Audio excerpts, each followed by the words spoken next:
Hello and welcome. आप सभी का दिल से स्वागत करता हूं मैं स्मार्ट इन्वेस्टिंग यूट्यूब चैनल पर। अगर आप इस चैनल पर नए हैं तो जरूर सब्सक्राइब कर ले और साथ ही साथ बेल आइकन को भी क्लिक कर ले ताकि आपसे कभी भी कोई भी इंपॉर्टेंट अपडेट जो है वो मिस ना हो जाए। तो आइए अब हम लोग बात कर लेते हैं इस वीडियो के बारे में। जैसे आपको पता चल ही गया होगा कि Q2 की जो सीज़न है उसके रिजल्ट्स की जो सीज़न है वो चल रही है। उसमें हम लोगों ने बेस्ट जो स्टॉक्स है वो हम लोग देख रहे हैं। ऐसी बात नहीं है कि बहुत सारे ऐसे स्टॉक्स होती हैं, जैसे ऑलमोस्ट देखा जाए तो 5000 से ज़्यादा स्टॉक्स है स्टॉक मार्केट में। क्या हमें सारी स्टॉक्स को देखना ज़रूरी है? और आंसर है नहीं। हमें सिर्फ वही स्टॉक्स को देखना ज़रूरी है जो हमें बेनिफिट कर सकती है, ऐसा हमें लग रहा है। बट इसका मतलब ये नहीं है कि वो करेगी ही करेगी। बट हमें क्या है कि उसकी रिज़ल्ट देखना है, उसको एनालिसिस करना है, अपने वॉच लिस्ट में रखना है और फ्यूचर में उसमें क्या हो रही है क्या नहीं हो रही है वो सारी चीज़ों को हमें देखना है। तो वैसे ही एक कंपनी है जो कि अपनी परफॉर्मेंस जो है बेहतर दी है, और साथ ही साथ देखा जाए तो ये कंपनी भी ओवरऑल देखा जाए तो अच्छी है। तो आप लोगों को क्या वो अच्छी लगती है या नहीं लगती है, वो सारी चीज़ें अभी हम लोग मैं जो है यहाँ पर एनालिसिस करने जा रहा हूँ। तो आप वीडियो को मतलब लास्ट तक देखिएगा ताकि आप लोगों को समझ में आ जाए। राइट। तो कंपनी की जो नाम है वो है सैली इंजीनियरिंग प्लास्टिक्स। तो ये कंपनी एक्चुअल में काम क्या करती है? कंपनी जो है काम ये क्या है कि ये जो इंजेक्शन जो मॉडल्स होते हैं ना, जो प्लास्टिक कंपोनेंट्स होती हैं, जैसे बहुत सारी जो भी प्रोडक्ट्स होती हैं, जैसे कि पैकेजिंग वाली हुई, एलईडी लाइट्स में आप देखिएगा जो प्लास्टिक की कोटिंग्स होती हैं, जो कि बहुत ज़्यादा टॉयज़ होती हैं जो हम लोग यूज़ करते हैं एक्चुअल में। और साथ ही साथ देखा जाए तो होम के जो फर्नीचर्स है, यहाँ पर देखिए दिया हुआ है एफएमसीजी पैकेजिंग हुई। एफएमसीजी मतलब जो भी आप पैकेट्स यूज़ करते हैं ना, जैसे बिस्किट्स की हुई पैकेजिंग, बहुत सारे जो बॉक्सेस आते हैं, ऑयल की डिब्बियाँ हुई, ऐसे जो भी पैकेजिंग वाले प्रोडक्ट्स आते हैं उसमें ये काम करती है। अब ये सारी चीज़ें इतनी ज़्यादा इंपॉर्टेंट क्यों हो जाती है? देखिए एक्चुअल में क्या है कि चाहे कुछ भी हो जाए, कंपनी तो कहीं ना कहीं से एक बार ऑर्डर देगी। और अगर कंपनी कहीं से ऑर्डर दे रही है तो वो एक बार देगी, और साथ ही साथ क्या है वो कंटिन्यूसली अपना ऑर्डर जो है वो देती रहेगी। तो इस तरीके से क्या है कि इस कंपनी के लिए जो भी कस्टमर्स आएंगे वो रिकरिंग कस्टमर्स बन जाएंगे। मतलब एक बार ऑर्डर दिए और फिर क्या है कि उन्हीं के पास से कंटिन्यूसली जो कह सकते हैं स्टॉक जो है वो बाई करते रहेंगे। तो क्या है कि उनको रेगुलर जो है वो बेनिफिट्स मिलेगी। और ये क्या है कि हर ऑल ओवर इंडिया में देखा जाए कि हर रीजनल लेवल में एक तो ऐसी कंपनीज होती है। और ये कंपनी की बात करें तो ये जो गुजरात वडोदरा है वो उस लेवल पे, मतलब उस रीजन में ये ज़्यादातर फेमस है। यूँ कह सकते हो वहाँ के जो कंपनीज़ के लिए ये जो प्रोडक्ट है वो सप्लाई करती है। क्योंकि ये स्टॉक मार्केट में लिस्टेड है तो इसीलिए हमें इसे देखना ज़रूरी है। क्योंकि चाहे रीजनल हो चाहे कुछ भी हो, कंपनी जो लोग है ग्रोथ जो है वो बढ़ती रहती है। ऐसी बात नहीं है कि कम हो जाएगी। तो ये इम्पोर्टेंट एक चीज़ है। तो अभी यहाँ तक तो आपको समझ में आ गई होगी कि क्या है क्या नहीं। तो अब हम लोग आगे देखेंगे। तो कंपनी के बारे में अगर हम लोग बात करें तो ये हम लोगों को पता चल गया है कि ये प्लास्टिक कंपोनेंट्स या एफएमसीजी प्रोडक्ट्स में डील करती है। और साथ ही साथ देखा जाए इसके मार्केट कैपिटलाइजेशन आप देखिए 11,000 करोड़ के आसपास है। तो ये क्या अच्छी बात है या बुरी? देखिए मेरे हिसाब से देखा जाए तो ये अभी बहुत ही इनिशियल स्टेज पे है। मतलब स्मॉल कैप से अभी अभी धीरे धीरे मिड कैप या उसी सेगमेंट में जा रही है। तो मेरे हिसाब से तो ये बिल्कुल सही है, हम लोगों को इन्वेस्ट करने लायक तो ये है। और दूसरी बात देखा जाए कि स्टॉक की पी ये बहुत ही ज़्यादा हायर वैल्यू में है। तो इस पॉइंट से लेके क्या है अभी इसका वैल्यूएशन हाई इसलिए दिख रहा है क्योंकि ये जो स्टॉक है वो अच्छा लेवल पे पहुंच गई है, मतलब बहुत ही हाई लेवल पे पहुंच गई है। तो हमें इस स्टॉक को अपने रडार में रखना है और हमें देखना है कि एक्चुअल में होगा क्या। राइट। और साथ ही साथ क्या है कि हमें इसमें एक हल्की सी डिप के लिए वेट करना है। अगर ये डिप अच्छी खासी मिल जाती है हमें, लगभग 15-20% की अगर हम लोगों को डिप मिलती है, तो अब जाके आप अगर इसमें इन्वेस्ट करते हो तो एक बेनिफिट हो जाएगी। बट देखिए मैं इस पहले से ही बता दे रहा हूँ, ये सारी चीज़ें जो मेरी एनालिसिस है, आपका एनालिसिस क्या कह रही है आप अपने फाइनेंशियल एडवाइज़र से ज़रूर पूछ के ही करना। राइट। अब देख लेते हैं इसकी जो स्टॉक की जो फेस वैल्यू है वो 2 रुपये के आसपास है। मतलब फ्यूचर में हो सकता है कि इसमें एक स्प्लिट जो है आप लोगों को मिले। और स्टॉक की जो प्राइस है बहुत सारे लोग यही देख के भाग जाएंगे क्योंकि इसकी जो स्टॉक की जो प्राइस है वो 2,400 या 500 के आसपास है। 2,500 के आसपास इसकी स्टॉक की जो प्राइस है। तो बहुत सारे लोग यहीं भाग जाएंगे। बट आप लोगों को ये देखना है कि बड़े जो नंबर की जो स्टॉक्स होती है ना वो रिटर्न भी अच्छा देती है। ओवरऑल मार्केट में एक ही चीज़ चलती है वो है परसेंटेज। अगर आपको जो परसेंटेज है वो अगर सही चल रही है तो आप लोगों को क्या है कि आप लोग सिर्फ वही चीज़ें देख सकते हो। बट बहुत सारे लोग ये देखते हैं कि मैं 10 रुपये वाला स्टॉक खरीदा और मुझे क्या है कि 15 रुपये हो गए, तो ये बढ़ी कितनी? सिर्फ 50% बढ़ी। उसी जगह पे दूसरा जो भी स्टॉक्स है जो 4,000 की स्टॉक रहती है वो देखते देखते 12,000 की पहुंच जाती है। ऐसा भी हुआ है, मेरे साथ खुद हुआ है। मैंने देखा है एक स्टॉक को जो 4,000 की थी और मैं 2 या 2.5 महीने लगभग 2 या 2.5 साल तक वेट किया था कि मैं उसे बाई करूँगा। वो 12,000 तक पहुँच गए। फिर जाके क्या हुई, वो 12,000 वाला जो स्टॉक है वो अपना जो स्प्लिट या फिर बोनस ये सब कर करके वो फिर जो है 6,000 या 5,000 तक के पहुँची। तब मैं सोच रहा था अरे 4,000 वाला जो स्टॉक है वो अभी तक 5 ही हज़ार में है। ऐसा भी लोग सोचते हैं, मैं भी इनिशियल स्टेज में ऐसा फंस गया था। बट आपको ये सोचना है कि वो कंपनी बहुत ज़्यादा नंबर में बड़ी हो जाती है ना, तब जाके उस पे स्प्लिट होता है या फिर बोनसेस देके उसे एडजस्ट किया जाता है। अब वो सारी चीज़ें आप लोगों को जानना है। धीरे-धीरे अगर आप इस चैनल पे जुड़े हो तो आप लोगों को सारी चीज़ें पता चल जाएगी। तो यहाँ तक तो आपको समझ में आ गई होगी। और डिविडेंड की बात करें तो ये 0.08% की डिविडेंड दे रही है। इसका मतलब क्या है कि हर साल आपको कुछ ना कुछ डिविडेंड मिलेगा ही मिलेगा।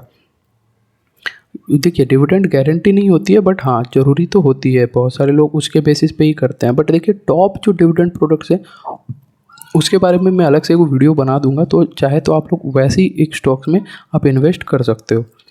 अब बात करते हैं इसकी स्टॉक की प्राइस। देखिए, अपवर्ड मोमेंटम अच्छी खासी दिखा रही है। मैंने पहले भी बताया कि ऑल टाइम हाई पे चल रही है। ऑल टाइम हाई के पास अगर इसको करेक्शन होकर अगर ये लेवल पे मिलती है, यानी 2,000 वाली लेवल पे अगर आपको मिलती है, तो आप एक बाइंग अपॉर्चुनिटी बन सकती है। तो आप लोग वहाँ तक वेट कर सकते हो या फिर जो भी आपको अच्छा लगे वो आप कर सकते हो। अब ये जो सेगमेंट है या फिर ये कह सकते हो ये जो कंपनी के जो पीयर्स है, मतलब ऐसे टाइप के काम करने वाले, तो यहाँ पर देखते हो सुप्रीम इंडस्ट्रीज हुआ, एस्ट्रल हुआ, फिनोलेक्स हुआ। ये सब क्या है कि प्लास्टिक, वो जो प्लास्टिक वाले मटेरियल वाले जो है ना, उसी सेगमेंट में ये काम करती है। देखिए यहाँ पर भी दिया हुआ है प्लास्टिक प्रोडक्ट जो कि इंडस्ट्रियल मैन्युफैक्चर करना हो उसी लेवल पे, तो फिनोलेक्स आ गया। बट एक्चुअल में देखा जाए तो ये जो फिनोलेक्स क्या है वो पाइप्स बनाती है। जो भी पाइप्स होती है ना वो पाइप्स बनाती है। ये देखा जाए तो एफएमसीजी गुड्स की प्रोडक्ट्स को पैकेजिंग वाले मटेरियल्स बनाती है। तो दोनों तो सेम नहीं हुई है, बट क्योंकि ये पाइप्स वाले सेगमेंट में है प्लास्टिक वाली, तो इसीलिए इसी एक ही कैटेगरी में डाल दिया गया है। और अब चाहे तो दूसरा सारी चीज़ें जो है आप कंपेयर कर सकते हो। अब बात करते हैं इंपॉर्टेंट, क्योंकि यहाँ पर सितंबर के जो क्वार्टरली रिजल्ट्स हैं वो अभी हमें प्रोवाइड की गई है, तो हमें वो सारी चीज़ें देखना बहुत ही ज़्यादा ज़रूरी है।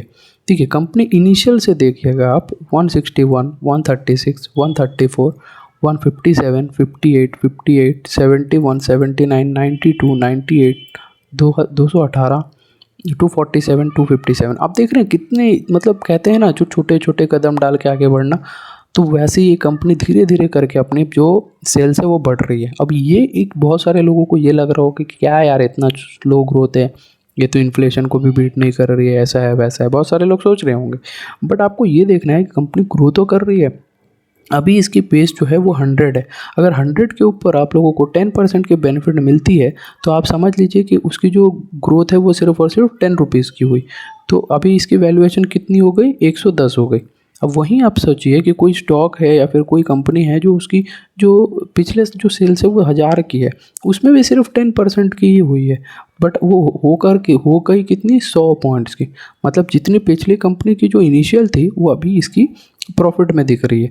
तो वही सारी चीज़ें मैं बता रहा हूँ, बेस बहुत ही ज़्यादा इंपॉर्टेंट है। अब धीरे धीरे ये जो बेस है वो बढ़ रहा है, तो हमारे लिए वो बेनिफिट की बात है ना। ये तो मैं क्वार्टरली रिजल्ट बता रहा हूँ, तो इसमें ही आप लोगों को समझ में आ जाना है कि इसकी क्वार्टरली कंसिस्टेंसी मेंटेन की हुई है। तो ये बहुत ही ज़्यादा इंपॉर्टेंट हो जाती है, चाहे कोई भी कंपनी हो। देखिए, हर एक को चाहिए मेंटल पीस, और कंपनी जिसमें भी इन्वेस्ट कर रहे हैं वो कंपनी क्या है कि धीरे धीरे ही भले अच्छी खासी बढ़ती रहे। ऐसी नहीं है कि इस बार तो 100 करोड़ के प्रॉफिट आ गए, नेक्स्ट क्वार्टर में देखा जाए तो 100 करोड़ की माइनस में चली गई, फिर कोई क्वार्टर में देखा जाए तो 50 करोड़ के प्रॉफिट में है, फिर अगली बार देखा जाए कि 200 करोड़ के लॉस में। ऐसा नहीं चाहिए। धीरे धीरे बढ़े, पहले 1 हुई, फिर नेक्स्ट क्वार्टर में 2 हुई, पिछले उसके नेक्स्ट में 3 हुई, 4 हुई, 4.5 हुई, 5 हुई। ऐसे धीरे धीरे धीरे करके बढ़े, तो क्या है ना, उसके ऊपर कॉन्फिडेंस जो है वो बढ़ जाती है। और सेम चीज़ वो जो है, ये जो सेल्स में बढ़ रही है वो सेम चीज़ आपको नेट प्रॉफिट में भी दिखेगी। जैसे कि आप यहाँ पर देख सकते हो, पहले 6 थी, 10 हुई, 13, 11, 15, 19, 17, 22, 25, 29, फिर 41, 51। देखिए, इस हिसाब से ये बढ़ रही है। कंसिस्टेंस बढ़ना बहुत ही ज़्यादा इंपॉर्टेंट होती है। जैसे यहाँ पर नेट प्रॉफिट बढ़ रही है, उसी एस्पेक्ट में अर्निंग पर शेयर भी बढ़ रही है। देखिए, अर्निंग पर शेयर क्या है कि वो जो है नेट प्रॉफिट के बेसिस पे ही होती है, तो आपको उतना ज़्यादा उस पर ध्यान नहीं देना है। बट अर्निंग पर शेयर की महत्व बहुत ज़्यादा है। आपने जो भी इन्वेस्ट किया है, जो भी इक्विटी आप लोगों ने इन्वेस्ट किया है 100 रुपये वाले, तो उसके बेसिस पे कितना अर्निंग हो रही है आप लोगों को एक्चुअल में कितनी अर्निंग हो रही है वो इंपॉर्टेंट है। अब प्रॉफिट एंड लॉस अगर हम लोग यहाँ पर बात करें तो पहले देखिए 568 था, फिर 607, फिर 644, अभी देखा जाए तो 787 हुई थी पिछली क्वार्टर में, और इस साल में देखोगे अभी तक की देखा जाए तो 919 हो चुकी है। अभी इस साल में कितना बचे हैं, 2-3 महीने बचे हैं, एक क्वार्टर लगभग बचा हुआ है, तो अभी तक देखा जाए तो इतनी हो चुकी है। तो आप समझ लीजिए कि जो नेक्स्ट क्वार्टर वाली जो नेक्स्ट मार्च में जो रिज़ल्ट आएगी उसमें आप लोगों को कितना बेनिफिट होएगी। ये 919 है तो अभी वो बढ़कर हो सकती है ना 1100 तक पहुंच जाएगी, तो आप देखिए कितने बेनिफिट हो गई है। और अभी तक देखा जाए तो नेट प्रॉफिट की बात करें जो 35, 57, 93 और अभी देखा जाए तो 146 के आसपास है। मतलब इसकी जो ग्रोथ है वो कंसिस्टेंसी से दिखा रही है। और वही सारी चीज़ जो है इनकी जो कंपाउंडेड सेल्स ग्रोथ में आप देखिए 11%, 31%, मतलब कंसिस्टेंसी से आपको दिख रही है यहाँ पर। और स्टॉक की जो CAGR है वो भी देखिए अच्छी खासी बढ़ रही है। 10 साल में जा रहे हो तो आपको थोड़ी नेगेटिव दिख रही हो, क्योंकि इनिशियल स्टेज में हर एक कंपनी जो है स्लो ग्रोथ करती है, फिर आगे जाकर क्या है कि उसकी ग्रोथ जो है वो मल्टीप्लाई होना स्टार्ट हो जाती है। इसीलिए हो सकता है बहुत सारे लोग जो हैं वो स्टॉक मार्केट को प्रेफर करते हैं, क्योंकि वो कंपाउंडिंग का जो बेनिफिट है ना वो स्टॉक मार्केट में अच्छे तरीके से दिखती है। राइट, तो यहाँ तक आपको शायद सारी चीज़ें समझ में आ गई होगी। अब कुछ इंपॉर्टेंट जो कि शेयर होल्डिंग पैटर्न है वो आप देख सकते हो कि जो प्रोमोटर्स हैं वो पहले जितने थे अभी भी उतने ही हैं, मतलब उनमें कोई उतनी ज़्यादा चेंजेस नहीं हुई है। बट जो इफेक्ट हुई है पब्लिक में हुई है। देखिए पब्लिक पहले देखिए यहाँ पर 44%, 39, धीरे धीरे करके वो 31 तक पहुँच गए। मतलब पब्लिक धीरे धीरे भाग रहे हैं, प्रमोटर तो जहाँ के वहीं हैं बट पब्लिक भाग रहे हैं। तो ये पैसा जा कहाँ आ रहा है, जाहिर सी बात है FIS और DIS से लेंगे। बट गौर से अगर आप देखोगे जो DIS है वो 9.5 से लेके अभी बढ़ा कर वो 13.71 तक पहुंच गया है। बट आप देखिए FIS देखिए जो फॉरेन इंस्टीट्यूशंस होते हैं वो देखिए 2% बढ़ा कर 11% तक पहुंच गए। मतलब जो पब्लिक के पास से जो पैसा गया है, जो स्टॉक्स गए हैं वो डायरेक्टली फॉरेन इंस्टीट्यूशनल के पास गए हैं। अब फॉरेन इंस्टीट्यूशन तो आपको पता है उनके पास बहुत ज़्यादा इक्विपमेंट्स होते हैं, उनके पास बहुत सारी स्ट्रैटेजीज होती हैं, वो उस बेसिस पे इन्वेस्ट करते हैं। और देखा जाए कि 2014 जून से लेकर 2025 के सितंबर तक वो बढ़ा रहे हैं। ऐसा नहीं है कि यहाँ से एग्जिट कर गए, कभी भी आप डिप नहीं देख रहे हो यहाँ तक। तो इसका मतलब क्या है कि कंपनी कंसिस्टेंसी जो जो रिटर्न दे रही है वो उनको पसंद आ रहा है। भले स्टॉक जो है 10 रुपये 5 रुपये बढ़ रही है, बट जो नेक्स्ट टाइम की जो बढ़ेगी वो पिछले बार की जो बेस है ना उसके ऊपर बढ़ेगी, तो उन लोगों को वो ज़्यादा अट्रैक्ट कर रही है। तो इसीलिए ये कंपनी देखा जाए तो यहाँ तक सबसे बेहतर है। तो अब आशा करता हूँ कि ये जो कंपनी के बारे में जो भी मैंने बताया वो सारी चीज़ें आपको समझ में आ गई होगी। तो देखिए ऐसी जो कंपनीज है ना इसमें सेलेक्ट करने के लिए बहुत ज़्यादा एफर्ट लगता है, बहुत ही ज़्यादा टाइम लगता है। अगर आप लोगों को लगता है कि यार मैंने कुछ ना कुछ यहाँ से जो बेनिफिट मैं किया हूँ, तो अब बिल्कुल इस वीडियो को एक लाइक कर लेना और मुझे समझ में आ जाएगा। अगर आप मोटिवेट नहीं करोगे मुझे तो मैं कैसे, मतलब आगे मैं क्या सोच के वीडियोस बनाऊँ। वैसे तो ये मेरा इंटरेस्ट है, मैं तो बनाऊँगा, बट मुझे कैसे पता चलेगा कि आप लोगों को कौन सी वीडियो जो है वो ज़्यादा पसंद आ रही है, किस टाइप की वीडियो पसंद आ रही है। देखिए स्टॉक मार्केट में बहुत सारे सेगमेंट होती है। कुछ लोग होते हैं लर्निंग के लिए वीडियो पे आते हैं कि मुझे जो फ्यूचर में क्या है कि मैं इसके ऊपर जानूंगा या फिर मैं इन्वेस्ट करूंगा तो मैं इसका वीडियो देख लूँगा। कुछ ऐसे लोग होते हैं जो क्या है जब भी क्वार्टर के रिजल्ट आती है अगर वो स्टॉक उनके पोर्टफोलियो में है तो ही जाके वो वीडियो देखते हैं, अदरवाइज़ नहीं। कुछ लोग क्या है कि सारे वीडियोस देखते हैं, नहीं पता टाइम पास वो देखते ही रहते हैं, कुछ करते नहीं है कुछ नहीं। कुछ लोग क्या है सिर्फ IPOs देखने के लिए आते हैं कि IPO में अप्लाई करूँगा और इसमें इतना ऐसे ऐसे हो जाएगा, ऐसा थिंकिंग वाले बहुत सारे लोग आते हैं। वो IPO अलॉट नहीं होती है उनको, वो साइड हो जाते हैं, वो सिर्फ और सिर्फ IPO के लिए आते हैं। कुछ लोग होते हैं जो शॉर्ट टर्म वाले होते हैं, क्वार्टर के रिजल्ट देखें, शॉर्ट टर्म में इन्वेस्ट किए, 10, 15, 20% के रिटर्न ले लिए, निकल लिए। कुछ लोग होते हैं जो लॉन्ग टर्म वाले होते हैं। ये जो लॉन्ग टर्म वाले लोग होते हैं ना ये सबसे ज़्यादा पैसा कमाते हैं।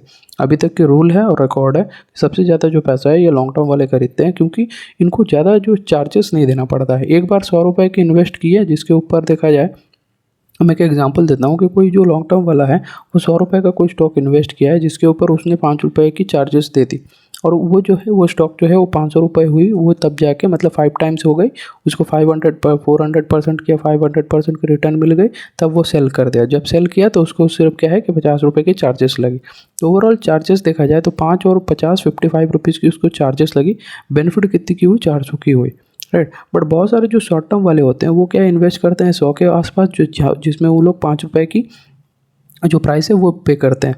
फिर वो जैसे ही वो स्टॉक जो है 115 या 120 तक आ जाती है तो वो क्या है अपना सेल कर लेते हैं, और जैसे ही सेल करते हैं उसके ऊपर उनको लगता है 40 रुपये के आसपास के चार्जेस। तो यहाँ पर बेनिफिट उसका कितना हुआ 20 रुपीज़ की, और उसने चार्जेस कितनी दे दी 45 रुपीज़ की। फिर क्या करेंगे, फिर वो 120 150 तक जाएगी तो फिर क्वार्टरली रिजल्ट वही सारी चीज़ें देख के फिर इन्वेस्ट करेंगे। फिर 15-20 पॉइंट लेते हैं, फिर वही 45 चार्ज देते हैं। तो इससे इनका क्या हो रहा है, चार्जेस बढ़ रहा है। हो सकता है कि ये 20 सिर्फ मैं एक स्टॉक का बात बोल रहा हूँ, हो सकता है कि वो 100 स्टॉक खरीदे, 1000 स्टॉक खरीदे, बट उनको चार्जेस तो ज़्यादा देना पड़ रहा है ना।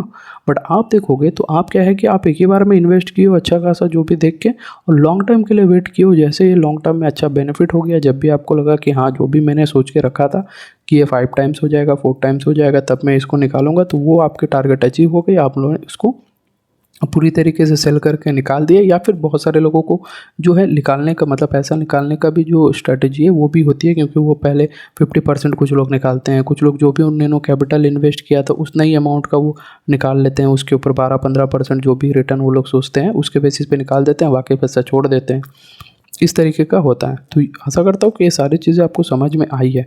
तो अगर ज़रूर ऐसी चीज़ें आप समझना चाहते हो तो ज़रूर स्टॉक मार्केट इन्वेस्टिंग को यानी स्मार्ट इन्वेस्टिंग को आप जो है इन्वेस्ट सब्सक्राइब कर सकते हैं, और साथ ही साथ बेल आइकन को भी क्लिक कर लीजिएगा। और जो दूसरी मेरी कंपनी है या फिर यूँ कह सकते दूसरी जो यूट्यूब चैनल है रूपी इन्वेस्टिंग, आप इसे भी ज़रूर सब्सक्राइब करके रख सकते हो, क्योंकि यहाँ पर भी मैं बहुत ही इंपॉर्टेंट जो वीडियो से लाने वाला हूँ। ठीक है, तो मिलते हैं अगले वीडियो में, तब तक के लिए जय हिंद।